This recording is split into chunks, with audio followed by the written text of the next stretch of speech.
Kia ora, good evening. A new watchdog is being formed to try and regulate our supermarkets. The government is appointing a grocery commissioner, hoping to increase competition and hold the sector to account. The watchdog, based within the Commerce Commission, will have the power to investigate, issue warnings and hand out fines. It will review competition annually. The minister says that over time it's hoped that the move will help bring down grocery bills. The Permanent Commissioner will be a referee for the sector, keeping the duopoly honest and proactively blowing the whistle where a problem is suspected. The Grocery Commissioner will also ensure government's reforms for the sector are implemented and that Kiwis are getting a fair deal at the checkout. The Grocery Commissioner will be solely focused on supermarkets, supported in their efforts with a base at the Commerce Commission. Well, joining me now is Bernard Hickey, economics commentator and editor at thekaka.substack.com. Bernard, you've been following this issue closely. A lot of tough talk from the government on the issue of supermarkets today, but is it going to make a real change at the checkout?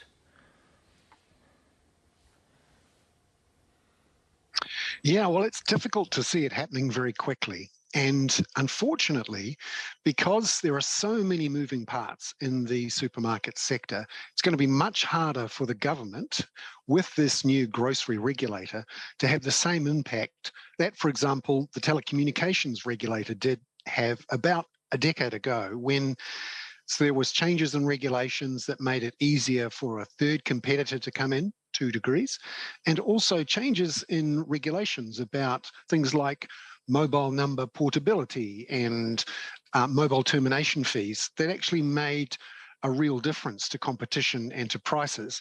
But here in supermarkets, it's much harder for the government to unravel the various strands that are wound into the body of our supermarket system and then make both foodstuffs and Countdown actually change their ways completely. And the difficulty here is that the duopoly can effectively just say nice things and then wait for the government to change and for no real improvement to be made. Yeah, well, we've had multiple inquiries now, a task force, next a grocery commissioner, but we are still seeing record high prices and excess profits of $1 million a day, according to the minister, by the supermarkets.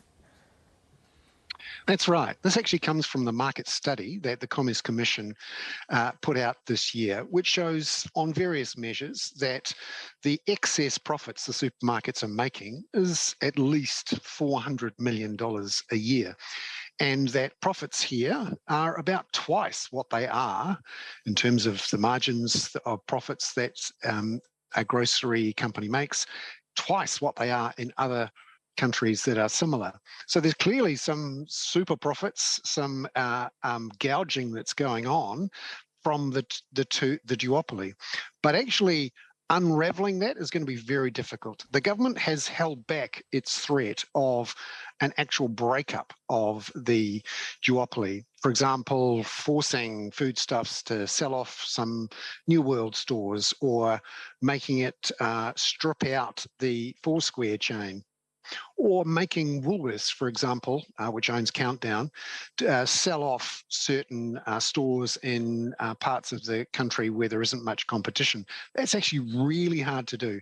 Unlike the breakup of telecom into Chorus and Spark, and then the regulation of the broadband network, it's much harder to break up and to force through effectively a mandatory wholesale arrangement for supermarkets, much harder than for telecommunications. In telecommunications, you had one copper fiber to start with, and now it's an optic cable, which in effect is a wholesale single commodity service. But in supermarkets, you've got thousands of product lines, this weird and often very arcane web of relationships between supermarkets and suppliers. It's just so hard to pull apart. Well, thanks so much for joining us, Bernard Hickey from thekaka.substack.com.